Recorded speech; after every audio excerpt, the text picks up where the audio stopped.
Dreams Avenue.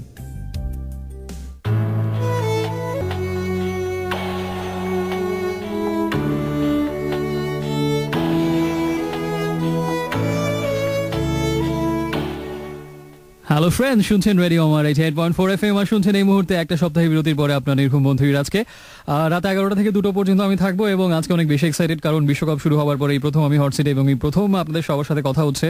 তো স্বাভাবিকভাবেই আজকে বেশি কথা হবে ফুটবল নিয়ে এবং আজকে নিশ্চয়ই অনেক হাই ভোল্টেজ ম্যাচ আছে বা সামনে আছে বা চলছে already.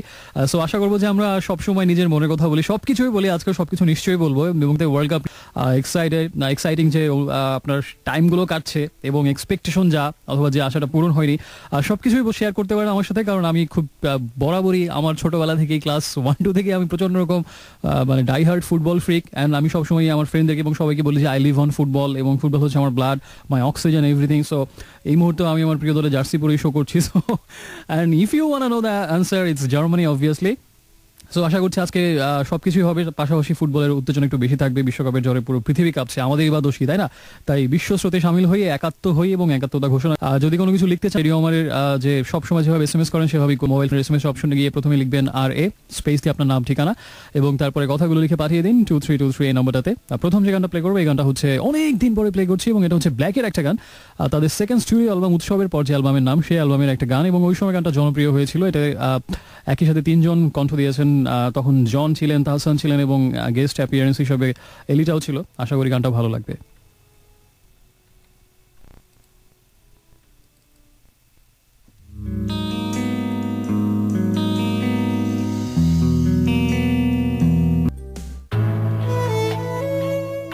Hello friends, welcome back. শুনছেন রেডিও আমার 88.4 FM আর চলছে এই মুহূর্তে শনিবার রাতের বিশেষ আয়োজন যার নাম হচ্ছে ড্রিমস অ্যাভিনিউ এবং সেখানে আপনার নির্ভুম বন্ধু ইরাজ আপনার সাথে আছে। রাত 2টো পর্যন্ত থাকবো আশা করছি। প্রথম দুটো গান ছিল ব্ল্যাকের গান, পড়া হতো যে গানটার নাম, এবং তারপরের গানটা ছিল আর্সেলের গান ঘুনে খাওয়া রোদ, তাদের সর্বশেষ অ্যালবাম অনিকেত প্রান্তর থেকে গানটা নেওয়া হয়েছে। আর আমাকে SMS পাঠিয়েছেন ফাহিম, সেটা হচ্ছে যে কোস্টারিকাকে থ্যাঙ্কস দিয়েছেন তাদেরকে এন্টারটেইনিং ফুটবল উপহার দেওয়ার জন্য এবং গ্রুপ ডি যেটা হচ্ছে গ্রুপ অফ ডেথ সেটাকে আরও এন্টারটেইনিং করার জন্য। অবভিয়াসলি আমার কাছে মনে হয় যে এই বিশ্বকাপের সবচেয়ে বিগেস্ট সারপ্রাইজ হচ্ছে কোস্টারিকা, কারণ হচ্ছে গ্রুপ অফ ডি হচ্ছে group of death. Italy, England, Uruguay, Costa Rica এই 4টি দল ছিল, যার মধ্যে 3টি দল এর আগে বিশ্বকাপ জিতেছে এবং সবচেয়ে পুচকে দল ছিল কোস্টারিকা। সবাই ভেবেছে যে ওই 3 দলের মধ্যে মারামারি হবে আর কোস্টারিকা শুধু আউটসাইডার হয়ে তাকিয়ে তাকিয়ে দেখবে বিষয়টা সবার, এবং ইনফ্যাক্ট ফুটবল বোদ্ধারাও তাই ভেবেছিলেন, কিন্তু সবার ধারণাকে মিথ্যে প্রমাণ। বাকি 3 দলের এক দল বাড়ি চলে গেছে, ইংল্যান্ড, এবং চলে যায়নি বা চলে যাওয়ার উপক্রম করছে। আর বাকি 2 দলের মধ্যে একটা জায়গা নিয়ে ফাইট হচ্ছে এবং সবার আগে গ্রুপ সেকেন্ড রাউন্ড বা রাউন্ড অফ 16 নিশ্চিত করেছে Costa Rica, which is the biggest surprise of this tournament so far. আর তারপরে সেকেন্ড সারপ্রাইজ হচ্ছে স্পেনের মহাপরাক্রমশালী বিশ্ব চ্যাম্পিয়ন স্পেনের প্রথম রাউন্ড থেকে বিদায়, এবং বিদায়ের আগে প্রথম রাউন্ড থেকে বিশ্ব চ্যাম্পিয়ন দল পরের বারের প্রথম রাউন্ড থেকে বিদায় নিয়েছে। এই ঘটনা নতুন নয়, এর আগে অনেকবার হয়েছিল এবং খুব রিসেন্টলিও হয়েছে যে ইটালি গতবার ফার্স্ট রাউন্ডে কোনো ম্যাচ না হেরে বিদায় নিয়েছিল, 3টি ম্যাচ ড্র করে, এবং তার আগের বারও তাই হয়েছিল। সেটা হচ্ছে যে আপনার 98-এর চ্যাম্পিয়ন ফ্রান্স 2002 সালে ফার্স্ট রাউন্ড থেকে বিদায় নিয়েছিল প্রথম ম্যাচে সেনেগালের কাছে এবং অনেক কষ্ট করে আর কি। সে যাই হোক না কেন, জিদান প্রথম 2টো ম্যাচ খেলতে পারেনি 2002 সালের লাল কার্ডের কারণে, নিষেধাজ্ঞার কারণে বা ইনজুরির কারণে। এরকম নজির আছে, কিন্তু স্পেন এবার যেভাবে বিদায় নিল, flying Dutchman Robin van Persie, Arjen রবিনের স্কিল, সেই সাথে ওয়েসলি স্নাইনার এবং এক ঝাঁক তরুণ প্লেয়ারের সাথে একদমই পেরে ওঠেনি এবং পরের ম্যাচে চিলি যেভাবে 2-0 গোলে উড়িয়ে দিল, সেটা আসলে আমার কাছে মনে হয় যে কোনো বিশ্ব চ্যাম্পিয়ন দল প্রথম 2টো ম্যাচ এভাবে হেরে বিদায় নেওয়াটা খুব বিস্ময়কর। এবং এই বিশ্বকাপে মোটামুটি এর একটা অনুমিত ধারণা ছিল যে মোস্ট ফেভারিট কোন 2টো দল, ব্রাজিল অ্যান্ড স্পেন, এই 2টো দলই সবার আগে এই 2টো দলের নাম আসতো। তো এটা হচ্ছে এই দুটোই আসলে সবচেয়ে বড় শকিং অ্যান্ড সারপ্রাইজিং ইভেন্ট ছিল। এছাড়া আরও অনেক এবারে ওয়ার্ল্ড কাপ অনেক এক্সাইটিং হচ্ছে, প্রচুর গোল হচ্ছে।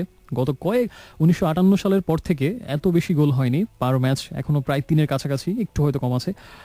1958 সালের পর কোনো ওয়ার্ল্ড কাপে এত বেশি গোল হয়নি। সেই অর্থে খুব জমজমাট বিশ্বকাপ হচ্ছে, অনেক সুন্দর সুন্দর চমৎকার দেখার মতো গোল হচ্ছে এবং যেটা সবচেয়ে বেশি ভালো লাগছে যে খুব দৃষ্টিনন্দন ফুটবল এবং দৃষ্টিনন্দন গোল হচ্ছে এবং সব কিছু মিলিয়ে জম্পেশ একটা ফুটবল বিশ্বকাপ বলতে যাবো যে আমার মনে হয়, আমার ব্যক্তিগতভাবে মনে হয় সেটা আমরা পাচ্ছি। এবং যার কারণে দেখা যাচ্ছে যে প্রতিদিনই রাত জেগে 3টা-4টা পর্যন্ত খেলা দেখে পরের দিন খুব সকালবেলা খুব কষ্ট করে উঠে অফিস করছি এবং অফিসে ঢুলু চোখে কাজ করতে হচ্ছে। এবার এটা কোনো কষ্ট না, কারণ 4 বছর পর এমন একটা আয়োজন আমাদের মধ্যে আসে, আমার কাছে যেটা মনে হয় বিগেস্ট শো অন আর্থ, এবং এটা রাত জেগে খেলা দেখে কষ্ট করে অফিস করার কারণে এর থেকে আর অনেক বেশি কিছু করা যায়।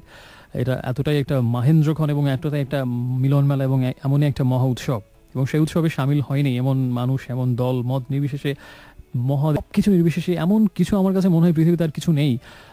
অলিম্পিক হয়তো 2 নম্বরে আসতে পারে, কিন্তু ফুটবল বিশ্বকাপ এর থেকে অনেক হাজার মিল লাগানো, মানে এমন আর কিছু পৃথিবীতে নেই যে আসলে সবাই কীভাবে একটা অদ্ভুত আশ্চর্য সুতোয় গেঁথে ফেলতে পারে। ইমোশনাল হয়ে যেতে হয় ভাবলে আর কি, বিষয়টা এরকম। সে যাই হোক না কেন, এই অনেক বন্ধু SMS পাঠিয়েছেন, অবশ্য ফাহিমের পরে মুগনি SMS পাঠিয়েছিলেন আমাকে খোঁচা দিয়ে। মিরাজ একজন SMS পাঠিয়েছেন ফাহমিদার জন্য, আজকে তার জন্মদিন, so happy birthday to Fahmida. আর আপাতত চলে যাচ্ছি পরের গানটাতে, এবং এখন যে গানটা শুনবো সেই গানটা হচ্ছে প্রত্যেকবার বিশ্বকাপ ফুটবলে একটা থিম সং থাকে। তো আজকে আমি থিম সং প্লে করবো একটা বা দুটো, কিন্তু আমার কাছে যত বিশ্বকাপের যত থিম সঙ্গই হোক না কেন, সবচেয়ে যেটা পছন্দের, সবচেয়ে যেটা ভালো লাগে, এবং আমি আসার পথে গাড়িতে এই গানটাই শুনতে শুনতে আসছিলাম স্টুডিওতে, তো সেই গানটাই আমি এখন প্লে করবো। এটা ছিল 98 ওয়ার্ল্ড কাপ, যেটা ফ্রান্সে হয়েছিল, সেই বিশ্বকাপের অরিজিনাল থিম সং ছিল এটা। রিকি মার্টিন, পুয়ের্টোরিকান গায়ক রিকি মার্টিনের এক করা এই গানটা, গোল গোল।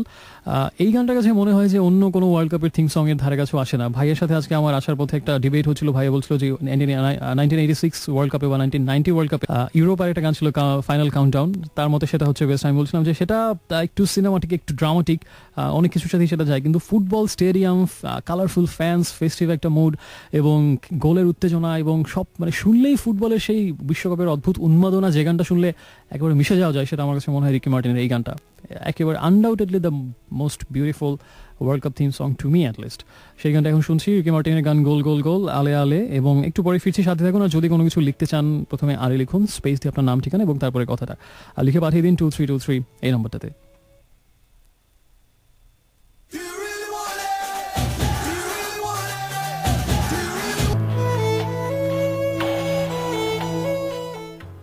Hello friends, welcome back. শুনছেন রেডিও আমার 88.4 FM, আর শুনছেন এই মুহূর্তে আপনার নির্ঘুম বন্ধু আজকে। আর ড্রিমস এখনই রাত 2টো পর্যন্ত চলবে, এবং আমি আপনার সাথে আছি ইনশাল্লাহ। শুনছিলাম যে গানটা ওয়ারফেজের গান বসে আছি, তার আগে শুনছিলাম মাইলসের গান শেকন দরদিয়া, এবং তার আগে ছিল রিকি মার্টিনের গান গোল গোল আলে আলে, এবং ওয়ার্ল্ড কাপের 98 ওয়ার্ল্ড কাপের থিম সং। এদিকে কিন্তু আর্জেন্টিনার ফ্যানদের কপালে দুশ্চিন্তার ভাঁজ কিন্তু আস্তে আস্তে বড় হচ্ছে, কারণ খুব বেশি সময় বাকি নেই, 15 মিনিট বোধহয় বাকি আছে খেলার, এখনো পর্যন্ত গোল নেই, এবং কিছু প্রায় খেয়েই যেতে বসেছিল যদি কিপার যদি কোনো মতে সেটা বারের উপর দিয়ে ঠেকিয়ে না দিতে পারতেন। 14 মিনিট বাকি আছে, এখনো গোল হয়নি।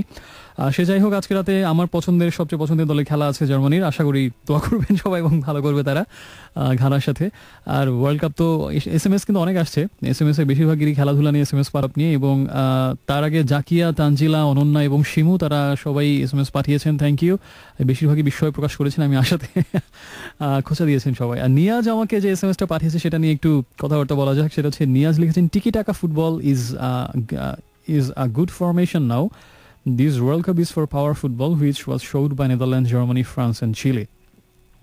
তাহলে এই বিষয়ে দুটো কথা বলতেই হয়। সেটা হচ্ছে যে এটা নিয়ে আমার একটু ভিন্ন মত আছে। সেটা হচ্ছে একটা মানে আমাদের আসলে অনেকের মধ্যে একটা হুজুগের অভ্যাস থাকে, হুজুগে আমরা মাতি, যে কথাটা চারপাশে প্রচুর শুনি ওটা নিয়ে সবাই একটু বেশি হুজুগে মাতি। তো টিকি টাকাটা এখন মানে ইদানিং সবাই টিকি টাকা মুখে, যিনি দেখা যাচ্ছে টিকি টাকা, আমি ওকে মিন করছি না, আমি মানে স্বতন্ত্রভাবে বলছি, যিনি টিকি টাকা বোঝেন না তিনিও টিকি টাকা নিয়ে অনেক কথা বলেন, এরকম হয়ে গেছে বিষয়টা। মানে টিকি টাকা এখন হচ্ছে এ যুগের হুজুগ, সবাই টিকি টাকা ফুটবে, মানে most of them or many of them even don't know what is actually টিকি টাকা। আমার কাছে যেটা মনে হয়, এবং বার্সেলোনা বিশেষত, এবং তারপরে স্পেন যখন আসলে এই ফরমেশনে খেলা শুরু করলো, বিশেষ করে 2006-এর পর থেকে,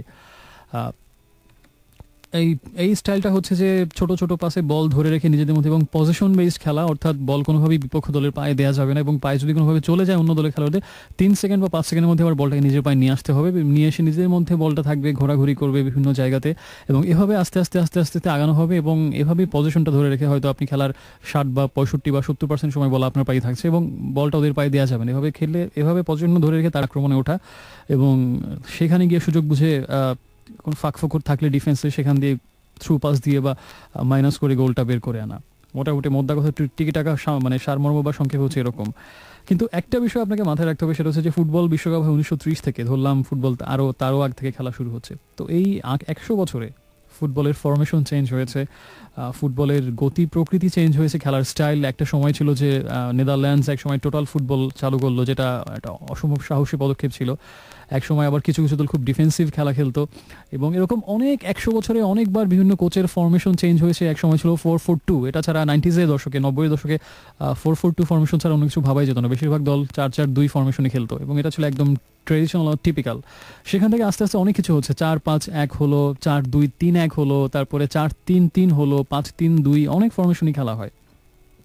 তো আপনি কোনোটাতে আসলে স্টিক থাকতে পারবেন না। কেন পারবেন না? সেটা এই কারণে যে আপনি যখন বছরের পর বছর ধরে এক স্টাইলে খেলছেন, এক ফরমেশনে, তো প্রতিপক্ষ দলগুলো সবসময় ভিডিও দেখে আপনার ম্যাচ অ্যানালাইসিস করে, এগুলো তাদের অনেক উন্নত থাকে। তারা প্রত্যেকটা প্লেয়ারের ভিডিও দেখে ঘন্টার পর ঘন্টা তার দুর্বলতা বের করার জন্য। তো এরকম প্রত্যেকটা দলের ভিডিও দেখা হয়, প্রত্যেকটা ম্যাচের ভিডিও দেখা হয় তাদের দুর্বলতা বের করার জন্য, ঘন্টার পর ঘন্টা ধরে, মাসের পর মাস, বছরের পর বছর ধরে অ্যানালাইসিস করা হয় যে ওদের দুর্বলতা কোথায়।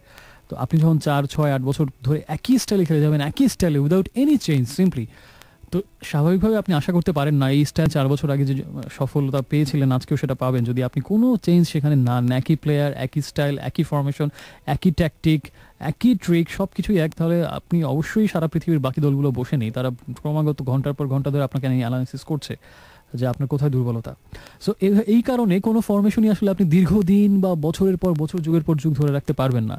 অনেক চেঞ্জ আনতে হয় ম্যাচ ওয়াইজ। লাইক আমার অপোনেন্ট হচ্ছে, আজকে যদি এমন হয় যে আপনার অপোনেন্ট হচ্ছে এমন একটা দল যারা হচ্ছে তারাও পজিশন বেস খেলে, তখন আপনাকে যেটা করতে হবে যে 4-2-3-1টা বেটার আমার কাছে মনে হয়, উইং দিয়ে কাউন্টার অ্যাটাকে যাওয়া। এই ফরমেশন আপনি খেলতে পারেন, কিন্তু আপনাকে আবার যদি আরেকটা পরের ম্যাচে যে দলটার সাথে আপনি যদি দেখা যায় যে সেই দল হচ্ছে কাউন্টার অ্যাটাকিং নির্ভর খেলা খেলে, তো আপনাকেও তাহলে সেই অনুযায়ী স্ট্র্যাটেজি আবার চেঞ্জ করতে হচ্ছে। দ্যাট মিনস কোনো একটা টুর্নামেন্টে বা 1 বছর ধরে আপনি, বা বছরের পর বছর, দিনের পর দিন ধরে প্রত্যেকটা ম্যাচে একই স্টাইলে খেলতে পারবেন না। আপনাকে অ্যাডাপ্টেশন করতে হচ্ছে ম্যাচ ওয়াইজ, বা অপোজিশন টিমটা কেমন, তার শক্তি কোথায়, সেই অনুযায়ী আপনাকে প্রত্যেকবার ধরন পাল্টাতে হচ্ছে, সেই অনুযায়ী প্লেয়ারে চেঞ্জ আনতে হচ্ছে। এবং এমন হতে পারে আপনাকে 3টা ম্যাচ 3 স্টাইলে খেলতে হচ্ছে, 3 রকম ফরমেশন সাজিয়ে এবং 2-1টা পজিশনে প্লেয়ার চেঞ্জ করে, because each team is different from any other. So সেই অনুযায়ী আপনাকে টিম সাজাতে হচ্ছে, এবং এটাই হচ্ছে ডায়নামিজম। এবং আমার কাছে মনে হয় যে একজন কোচের সবচেয়ে বড় সাফল্য হচ্ছে অপোজিশন বুঝে, তাদের শক্তি কোথায়, দুর্বলতা কোথায়, এটা বুঝে সেই অনুযায়ী দলের খেলাটা সাজানো এবং সেই অনুযায়ী ফরমেশনটা সাজানো। তো এই কারণেই বছরের পর বছর, গত 100 বছর ধরে নানা সময়ে নানা ফরমেশন এসছে, নানা স্টাইলের খেলা, এবং এটাই। এবং সবচেয়ে বড় যে কথা আমার কাছে ফুটবল নিয়ে সত্য মনে হয়, ফুটবল খেলার নির্দিষ্ট কোনো ধরন নেই। এইখানেই সবাই ভুল করে, সবাই ধরে নেয় টিকি টাকা ইজ দ্য বেস্ট ফর্ম, এবং কোনো কথা নেই অন্য কোনো ফুটবলই না, টিকি টাকা is the best option. Obviously not. Football খেলার 50টা ধরন আছে, বা 100টা ধরনও বের করা যাবে। তো নির্দিষ্ট কোনো ধরন এটাই বেস্ট, বাকি সব ভুয়া, এরকম কোনো যদি কেউ ভেবে থাকেন, সেটা হচ্ছে একেবারেই ভ্রান্ত ধারণা এবং বোকার স্বর্গে বাস করা। এবং একজন বিখ্যাত কোচ বলেছিলেন, আমি ঠিক নামটা মনে পড়ছে না, খুব 2-1 মাস আগে লেখাটা পড়েছিলাম goal.com-এ, সেটা হচ্ছে যে ফুটবল খেলার কোনো নির্দিষ্ট ধরন নেই, কিন্তু বেশিরভাগই মনে করে টিকি টাকাই হচ্ছে একমাত্র ধরন ফুটবল খেলা, হুইচ ইজ ভেরি মাচ রং। তো স্পেন যে কাজটা করেছে আমার কাছে মনে হচ্ছে ভিসেন্টে ডেল বস্ক, স্পেনের কোচ, এবং বার্সেলোনাও যে ক্লাব ফুটবলে একই ভুল করেছে, সেটা হচ্ছে যে তারা কখনোই এটা চেঞ্জ করবে না, এর থেকে বাইরে আসবেন, এবং ম্যাচ ওয়াইজ, অপোনেন্ট ওয়াইজ যে খেলাটা একটু চেঞ্জ করতে হবে, একটু বদল আনতে হবে, এটা আসলে তারা মনে হচ্ছে, তাদের কথা হচ্ছে যে না, আমি আমার স্টাইলে থাকবো, এটাতেই কাজ হবে, হলে হবে, না হলে না হবে, এরকম একটা স্ট্র্যাটেজি। এটাই ছিল সবচেয়ে বড় দুর্বলতা, কারণ প্রতিপক্ষ বসে নেই, তারা গিয়ে যাচ্ছে, তারা আপনার কৌশলগুলো ধরে ফেলছে, আপনার দুর্বলতাটা বের করে ফেলেছে, এবং সেই অনুযায়ী তারা খেলা সাজাচ্ছে। সো আপনি যদি তার সাথে তাল না মিলে আপনি চেঞ্জ না আনেন, বা আপনি যদি ডায়নামিজম আপনার মধ্যে না থাকে, অবভিয়াসলি একটা সময় ফল্টার করতে হবে, যেটা বার্সেলোনার ক্ষেত্রেও হয়েছে ক্লাব ফুটবলে, এবং বিশ্ব জাতীয় দলের হিসাবে স্পেনেরও সেটা হলো। আমার কাছে মনে হয়েছে যে ভিসেন্টে ডেল বস্কের স্ট্র্যাটেজিতে, ফরমেশন এবং কিছু খেলোয়াড়ের অবশ্যই চেঞ্জ আনা উচিত ছিল। যেমন পিকে প্রথম ম্যাচ খেলানোর অনেক ভুল সিদ্ধান্ত ছিল, জাভি মার্টিনেজ যেখানে অনেক দুর্দান্ত ছিল, জাভিকে বসানো হয়েছে সেকেন্ড ম্যাচে গিয়ে, এটা এই ট্যাকটিক্যাল কোকেকে আরও আগে থেকে নাম উচিত ছিল। এখন আসলে ইয়াং প্রমিসিংদের এনে একটু নতুন স্টাইলে কিছু করার কথা। সো টিকি টাকা ফুটবল নিয়ে এখন অনেক কথা হচ্ছে, অনেকে বলছেন যে টিকি টাকা ইজ ডেড, এটাও আমার কাছে আবার ভুল মনে হয়, যে টিকি টাকার দিন শেষ হয়ে গেছে, মৃত্যু হয়ে গেছে, টিকি টাকা দিয়ে আর হবে না, এটাও ভুল। দলের মতবাদ অনুসারীরা যেমন ভুল, আবার টিকি টাকা মৃত্যু হয়ে গেছে এটাও ভুল। অবভিয়াসলি আপনার অপোনেন্ট যদি এমন হয় যে তাদের সাথে টিকি টাকা খেললে সবচেয়ে ভালো রেজাল্ট বের করে আনা যাবে, এবং সেরকম প্লেয়ার যদি আপনার থাকে, তো আপনি সেটা কেন খেলাবেন না? অবশ্যই ডেড না, কিন্তু আপনাকে সব ম্যাচে আমি টিকি টাকা খেলবো, এই ফিলোসফি নিয়ে আমার কাছে মনে হয় যে কখনোই খুব বেশি দূর আগানো যাবে না। একটা সময় সেটা গিয়েছিল 2006 থেকে 2012 পর্যন্ত, খুব স্পেন অসাধারণ কিছু সময় কাটিয়েছে, 2টা ইউরোপিয়ান চ্যাম্পিয়নশিপ, একটা ওয়ার্ল্ড কাপ জিতেছে। সো এটা অবশ্যই প্রমাণ করে যে কতটা সফল ছিল, এবং তাদের খেলা মানুষকে মুগ্ধ করেছে। সো অবশ্যই টিকে টাকা ডেড না, কখনোই হবে না, কিন্তু ডায়নামিজম থাকতে হবে আপনার কাছে, ম্যাচ ওয়াইজ, অপোনেন্ট ওয়াইজ আপনাকে খেলাটা সাজাতে হবে, এক জায়গায় ফিক্স থাকলে হবে না। এটাই হচ্ছে আসলে মোদ্দা কথা। এবং সবচেয়ে বড় কথা, সবচেয়ে আপ্তবাক্য হচ্ছে, ফুটবলের কোনো নির্দিষ্ট বা বিশেষ কোনো ধরন নেই যে ওইভাবেই খেলতে হবে, বাকি সব ভুয়া। এটা হচ্ছে সবচেয়ে বড় ভুল বা ভ্রান্ত ধারণা। ফুটবল খুবই ডায়নামিক একটা ব্যাপার, এবং এখানে অনেক চেঞ্জ আসবে, অনেক পালা বদল হবে, রূপান্তর হবে, অনেকগুলো ওয়েবের হবে, এবং এটাই হচ্ছে ফুটবলের সৌন্দর্য, যে কখনো এক জায়গায় স্টাক থাকে না, যুগে যুগে সবসময় গতিশীল নদীর মতোই আগাতে থাকে। এক জায়গায় স্টাক হয়ে থাকলে তো আমরা 100 বছর ধরে একটা খেলা নিয়ে এত পাগলের মতো মেতে থাকতাম না। সে যাই হোক, ফুটবল ফিলোসফি নিয়ে বেশ কথা হলো। এখন আমরা চলে যাচ্ছি পরের গানটাতে। এই গানটা তার এসএমএস করার নিয়মটা বলে দিই। প্রথমে আরে লিখবেন, স্পেস দিয়ে আপনার নাম ঠিকানা এবং তারপরে কথাগুলো লিখে পাঠিয়ে দিন 2323 এই নাম্বারটাতে। আর এখন যে গানটা প্লে করবো এটা অনেকদিন পরে শুনছি। এটা হচ্ছে বাংলা নামে একটা ব্যান্ড ছিল, যে ব্যান্ড এখন আর নেই।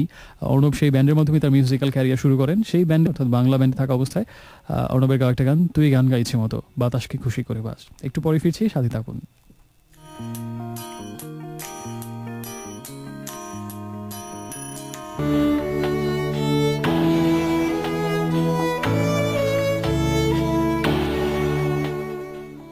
Hi friends, welcome back. শুনছেন রেডিও 88.4 FM আর চলছে ড্রিমস অ্যাভিনিউ শনিবার রাতের বিশেষ আয়োজন।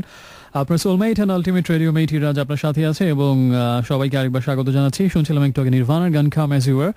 তার আগে যে গানটা ছিল সেটা হচ্ছে শিরোনামহীনের গান বন্ধু জানালা, এবং তার আগের গান অর্ণবের কণ্ঠে তুই গান গা ইচ্ছে মতো। এদিকে যারা আর্জেন্টিনার ফ্যান নিশ্চয়ই স্বস্তির নিঃশ্বাস ফেলেছেন, কারণ একদম ইনজুরি টাইমে 91 মিনিটের সময় লিওনেল মেসি দুর্দান্ত একটা গোল করেছেন এবং what a beautiful goal it was. অসাধারণ একটা সুন্দর গোল ছিল এবং এরকম গোলই আসলে বিশ্বকাপে দেখতে চাই বা মেসির কাছ থেকে আমরা চাই। এবং চমৎকার, আসলে চোখ ধাঁধানো আসলে এই গোল নিয়ে আমি খুব বিস্মিত, স্পিচলেস। দুর্দান্ত গোল ছিল এবং this is what is Messi like. সে যাই হোক, অসাধারণ গোল ছিল, কিন্তু ইরানের জন্য খারাপ লাগে। পুরো 90 মিনিট দুর্দান্তভাবে তারা ম্যাচে ছিল এবং চমৎকার, এত দুর্বল একটা দল হয়ে আর্জেন্টিনার সাথে কম্পারিজনে অনেক দুর্বল একটা দল তারা, সেই হিসেবে খুব ভালো ফাইট দিয়েছিল এবং বেশ কয়েকবার গোলের খুব কাছাকাছি এসেছিল। খেলা শেষ হবার কিছুক্ষণ আগেও একটা ভালো চান্স ছিল। তো এত ভালো খেলে শেষ পর্যন্ত তারা ইনজুরি টাইমে যখন কেউ গোল খেয়ে বিদায় নেয়, আমার কাছে সেটা সবসময় খারাপ লাগে, যে দলই হোক না কেন। সেটাই হয়েছে তাদের। তারপরও তাদের জন্য শুভকামনা থাকবে পরের ম্যাচে বসনিয়ার সাথে তাদের খেলা।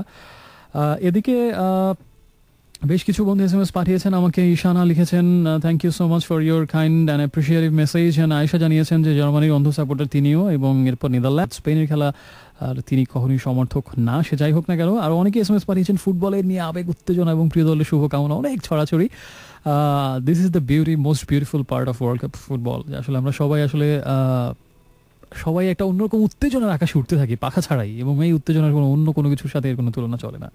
This is the most beautiful part. এবং 4 বছর এটার জন্য প্রতীক্ষা করা চাতক পাখির মতো। এই 1 মাসের উৎসাহ, উদ্দীপনা, আবেগ, ভালোবাসা, আনন্দাশ্রু, কষ্টের অশ্রু, এমন মানুষের আসলে সবচেয়ে বড় বৈশিষ্ট্য আমার কাছে মনে হয় যে তার প্রাণের প্রকাশ, তার প্রাণময়তা, তার সেই যে প্রাণ প্রাচুর্য, তার সবচেয়ে সুন্দর এবং সবচেয়ে আবেগী প্রকাশ এরকম আর কোথায় দেখা যায়? এত বেশি মানুষ একসাথে, কোটি কোটি মানুষ, পৃথিবীর শত শত কোটি মানুষ, অদ্ভুত সুন্দর এই ফুটবল নিয়ে উত্তেজনা। আমার কাছে মনে হয় ফুটবল বিশ্বকাপ, এই জন্য আমার কাছে শুধু এটা একটা ফুটবল টুর্নামেন্ট না, বিশ্বকাপ ফুটবল না, এখানে শুধু কম্পিটিশন না, আমার কাছে এটা মনে হয় একটা প্রাণময়তার একটা মেলা এবং প্রাণের এক উৎসব। এবং আমার কাছে মনে হয় যে মানুষ তার আবেগের, তার গভীরতার, তার প্রাণময়তার সবচেয়ে চূড়ান্ত প্রকাশ করে 4 বছর পর পরে ঠিক এই সময়টাতেই, যার সাথে অন্য কোনো কিছুরই তুলনা হয় না। তাই এটা আমার কাছে নিছক একটা টুর্নামেন্ট, একটা আয়োজন না, এটা আমার কাছে একটা খুব ইমোশনাল একটা ব্যাপার এবং আমার কাছে মনে হয় খুব খুব অনেক বেশি শিকড়ে মিশে থাকা একটা খুব আবেগী এবং ভালোবাসার একটা ব্যাপার, খুবই আবেগের একটা ব্যাপার আমার কাছে মনে হয়। আমি পার্সোনালি এইভাবেই দেখি ওয়ার্ল্ড কাপটাকে।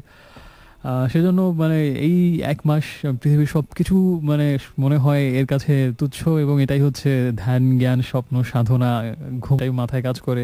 এবং এটা যদি তোমার নিজের দল নিয়ে কাজ করে, তা না, আমি ওই ওভারঅল যে একটা ওই প্রাণময়তার উৎসব, সেটাকে সামগ্রিকভাবেই দেখে এবং সেটা নিয়ে বুধ হয়ে থাকা। এখনো অনেক স্মৃতি মনে পড়ে যাচ্ছে। ওয়ার্ল্ড কাপ আসলে আমি খেলা দেখা শুরু করেছি 1990 বিশ্বকাপ থেকে, ইটালিতে যেটা হলো।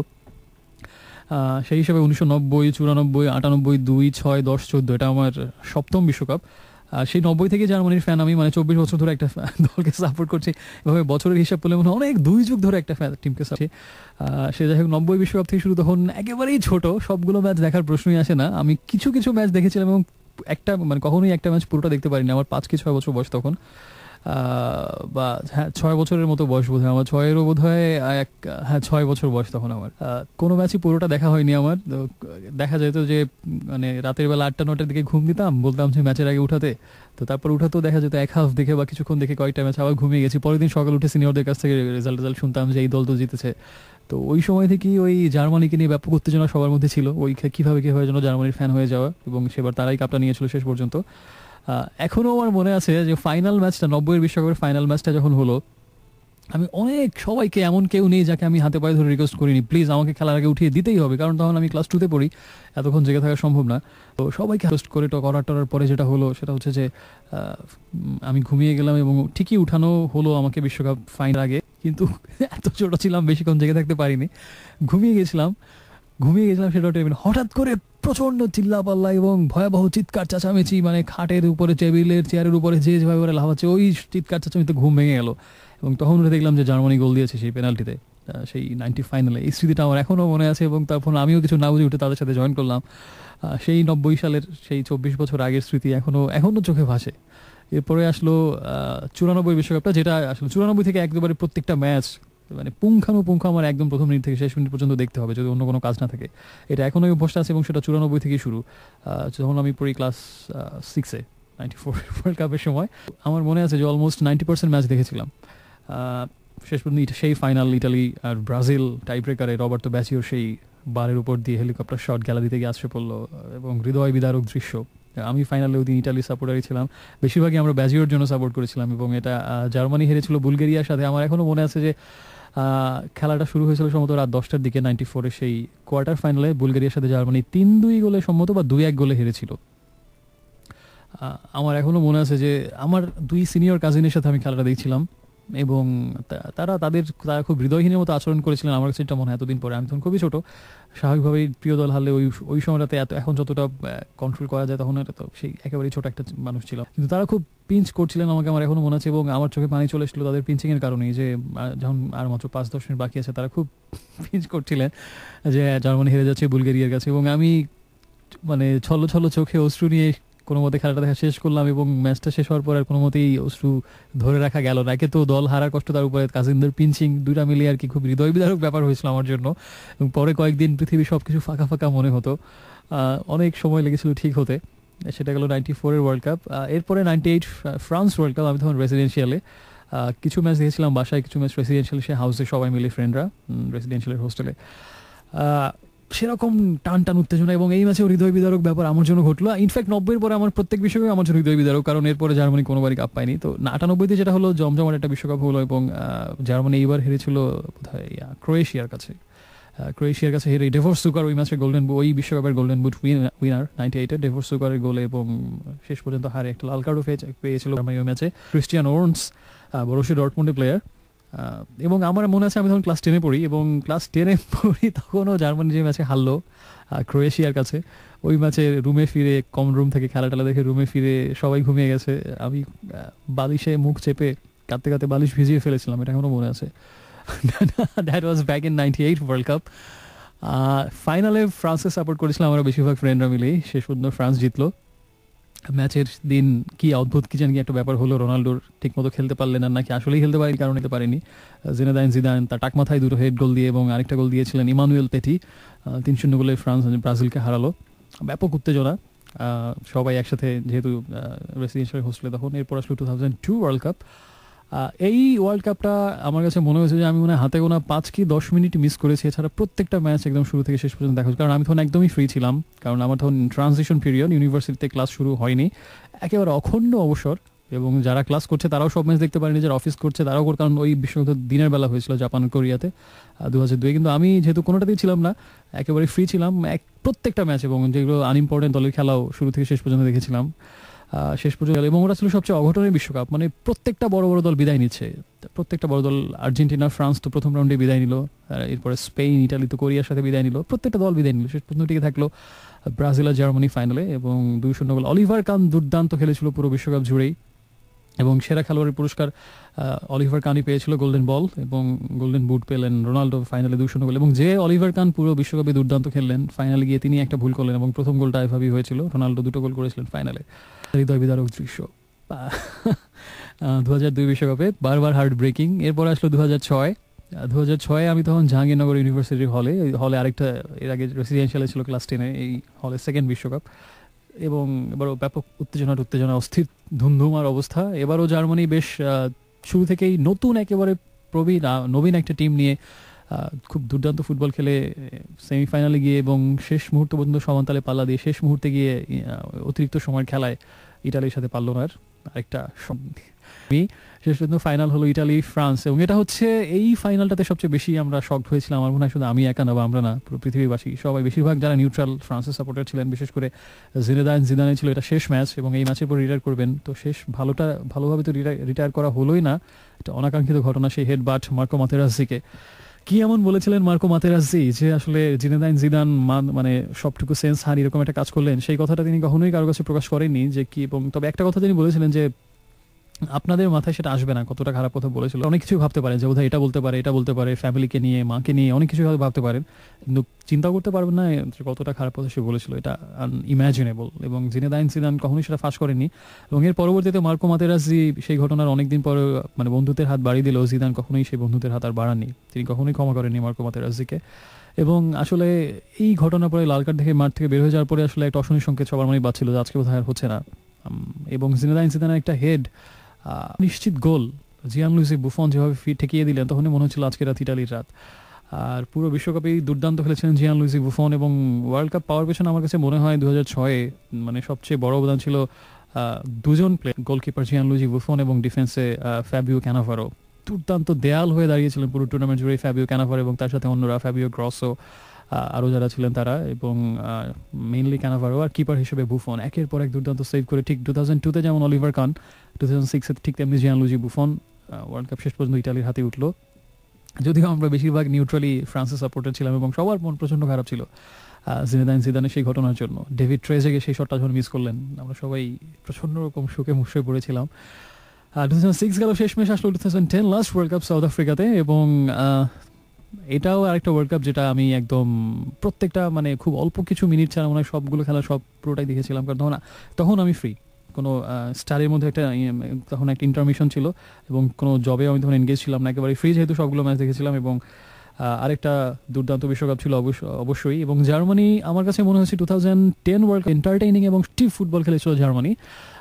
দুর্দান্ত কাউন্টার অ্যাটাকিং নির্ভর খেলা, যারা অস্ট্রেলিয়াকে 4-0 গোলে উড়িয়ে দেওয়া থেকে শুরু করে পরবর্তীতে ইংল্যান্ডকে 4 গোলে হারানো এবং আর্জেন্টিনাকে 4-0 গোলে উড়িয়ে দেওয়া, পুরো বিশ্বকাপে একেবারে নবীন একটা দল যারা, এবং জার্মানি যে এতদূর যাবে এই বিশ্বকাপে কেউই ভাবেনি 2010-এ, কিন্তু সম্পূর্ণ নবীন, যেমন মেসুত ওজিল, স্যামি খেদিরা, সবাই নবীন প্লেয়ার ছিল, এবং আরও হোলগার ব্যাটস্টিউব আর জিরোমি বয়েটাং মাত্র আন্তর্জাতিক ফুটবল খেলা শুরু করেছেন এমন কিছু প্লেয়ার, তারা এসে একেবারেই তাক লাগিয়ে শেষ পর্যন্ত সেমিফাইনাল পর্যন্ত চলে গেলে, এবং দুর্দান্ত অ্যাটাকিং খেলা দিয়ে এবং সবার একেবারে নজর কেড়ে।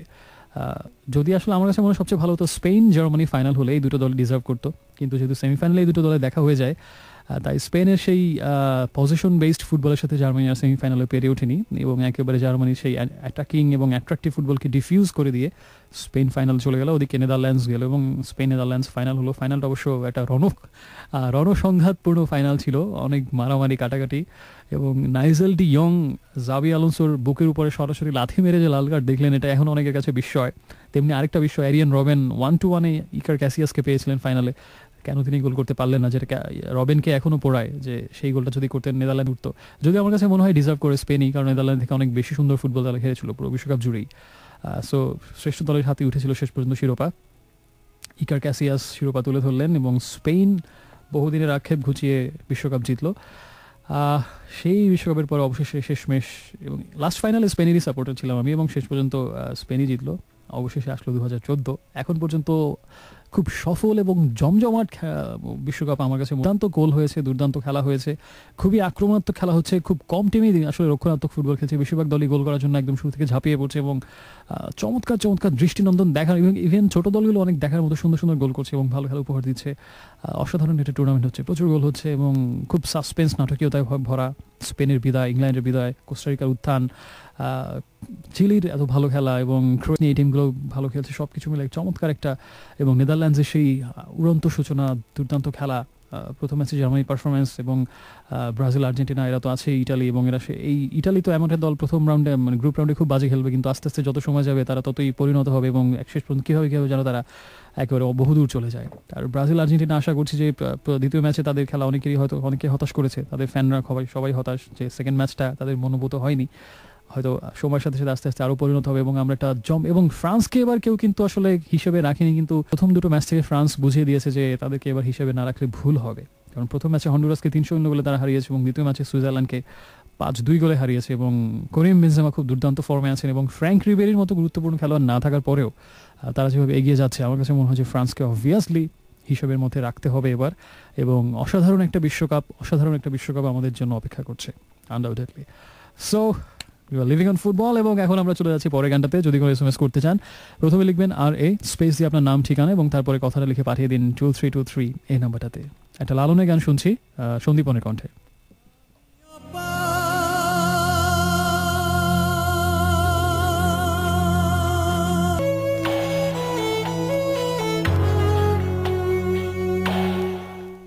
Hello friends, welcome back শুনছেন রেডিও আমার 88.4 FM আর চলছে dreams avenue only on radio Amar 88.4 FM। সাথে আছি ইরাজ আপনার সাথে।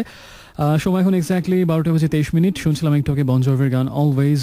এই গানটার একটা এক্সপেরিমেন্টাল ভার্সন এবং তার আগে ছিল যে গানটা সেটা হচ্ছে লালন সঙ্গীত একটা সন্দীপনের কণ্ঠে আমি অপার হয়ে বসে আছি। এদিকে বেশ কিছু এসএমএস যার বেশিরভাগই ফুটবল কেন্দ্রিক আমাকে জানিয়েছেন যে anyone from anywhere now I am totally different person living all behind with living all behind what I loved before music, football, radio, feelings, but that time was real. So এখন জানি না কেন অবশ্যই যেতে দেওয়া উচিত না, নিজেকে ধরে রাখুন and be yourself. ফাহিম জানিয়েছেন ফ্রান্সের ডাইহার্ড ফ্যান তিনি এবং চান ফ্রান্স অবশ্যই জয়লাভ করুক। রাশেদ জানিয়েছেন যে আজকে মনে মনে চেয়েছিলেন ইরান জিতুক, আর্জেন্টিনা একটা গোল দিতে যে ঘাম ঝরালো। আচ্ছা, সাধুবাদ জানিয়েছেন এবং শুভকামনা ইরানের জন্য রাশেদের পক্ষ থেকে। মিরাজ লিখেছেন 2002 থেকে তিনি খেলা দেখেন এবং প্লিজ প্রে ফর জার্মানি, এবার হারতে চাই না। যাই হোক, জার্মানির জন্য অনেক উইশ করে এসএমএস আসছে, ভালোই লাগছে আমার। অলরাইট, ওকে। যদি কোনো এসএমএস করতে চান প্রথমে আরে লিখুন স্পেস দিয়ে আপনার নাম ঠিকানা এবং তারপরে কথাটা লিখে পাঠিয়ে দিন 2323 এই নাম্বারটাতে। শুনবো এখন চিরকুটের গান জাদু শহর।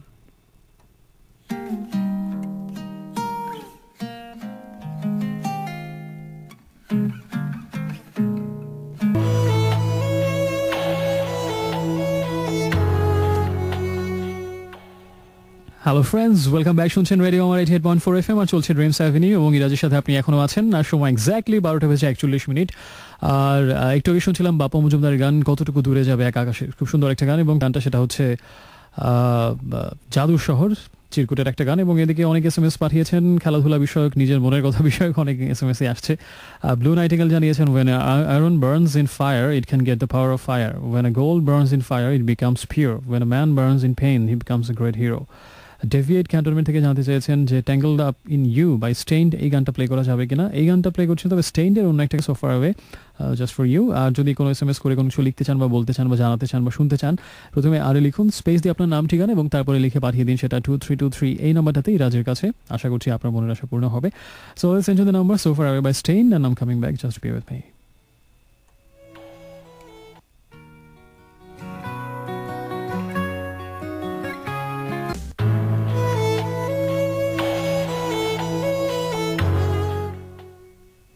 Hello friends, welcome back once again. শুনছেন আপনার নির্ঘুম বন্ধু ইরাজকে আর চলছে dreams avenue radio Amar 88.4 FM এর শনিবার রাত্রি বিশেষ আয়োজন। আর শুনছিলাম একটু আগে যে গানটা সেটা হচ্ছে জেমসের খুব বিভাগী একটা গান, তুমি জানলে না আমার হাসির আড়ালে কত যে দুঃখ বোনা। এবং সেই গানটার আগে যে গানটা শুনছিলাম সেই গানটা হচ্ছে স্টেইনডের গান সো ফার অ্যাওয়ে। দুটো বিভাগী বা একটু বিরোহী গানের পরে আমরা এই মুহূর্তে আবার ব্যাক অন ট্র্যাক। এবং আমাকে অনেক বন্ধু এসএমএস পাঠিয়েছেন, তার মধ্যে অনেকেই আছেন রাশেদ, সুজন, নিশু, মিলন, আর অনেকেই আছেন মুক্তার, ব্লু নাইটিঙ্গেল, সারিকা। লিখেছেন আমাকে ফাহিম যে watch over you by Alter Bridge গানটা শুনতে যাচ্ছেন। সিনথিয়া লিখেছেন যে খেলা দেখছিলেন সেজন্য জয়েন করতে লেট হয়ে গেল এবং তাদের পুরনো ঢাকায় অনেক মজা হয় বিশ্বকাপের সময় এবং সবাই খুব মজা করে দেখেন এবং এখন বড় স্ক্রিনে খেলা দেখানো হচ্ছে। মগবাজার থেকে নিভৃতা জানিয়েছেন যে এবং নারিন্দা থেকে কোথাও উনি এসএমএসটা পাঠিয়েছেন। আর নিভৃতা লিখেছেন আমাকে যে when you are too close to me you are so far, now that you remain in a tourist land you remain so here. গানটা লিরিক্সটা ওদের লিখে দিয়েছেন আপনি so far away. So friends, যদি কোনো গান শুনতে চান, নিজের মনের কোনো চান বা বিশ্বকাপ নিয়ে যদি কোনো কিছু বলতে চান, আপনার উত্তেজনা টকপক করে ফোটা যে কোনো কিছু এসএমএস করে পাঠাতে পারেন। প্রথমে আরে লিখে স্পেস দিয়ে আপনার নাম ঠিকানা এবং তারপরে কথাটা লিখে পাঠিয়ে দিন 2323 এই নাম্বারটাতে। ইরাজ আপনার সাথেই আছে। আর শুনবো এখন আরেকটা খুব আবেগী গান এবং একটু পরে ফিরছি, সাথেই থাকুন।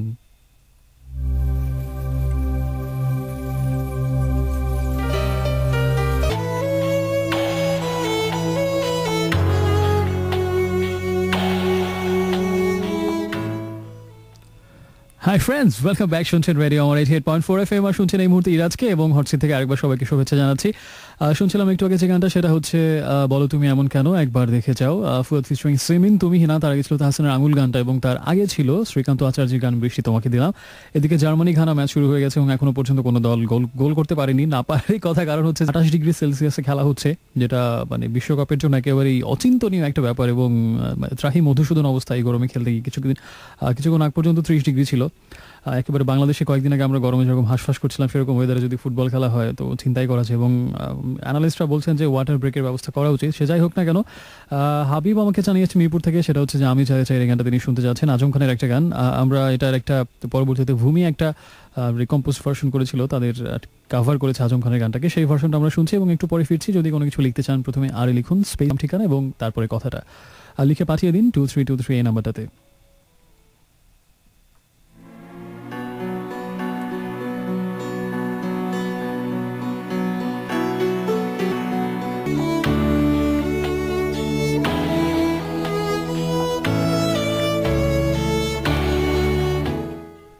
হ্যাঁ ফ্রেন্ডস, ওয়েলকাম ব্যাক, শুনছেন রেডিও আমার 88.4 FM, আর চলছে ড্রিমস অ্যাভিনিউ এখন। এবং ইরাজ আপনার সাথে এখনো ছিল, এতক্ষণ ছিল, এখনো আছে। তবে খুব বেশি সময় আমার হাতে আর বাকি নেই। আশা করছি যে যতটুকু ছিলাম, যে কটা গান প্লে করেছে আপনার ভালো লেগেছে। সময়টা ভালো কাটুক, সপ্তাহটা ভালো কাটুক, এবং বেশি বেশি করে এনজয় করুন বিশ্বকাপ ফুটবল, এবং সেই সাথে খুব সুন্দর সুস্থ শরীর বোধ নিয়ে নিশ্চয়ই আগামী সপ্তাহে আবার সবাই একসাথে থাকবো। আজকের জন্য বিদায় নিচ্ছি, শুভরাত্রি।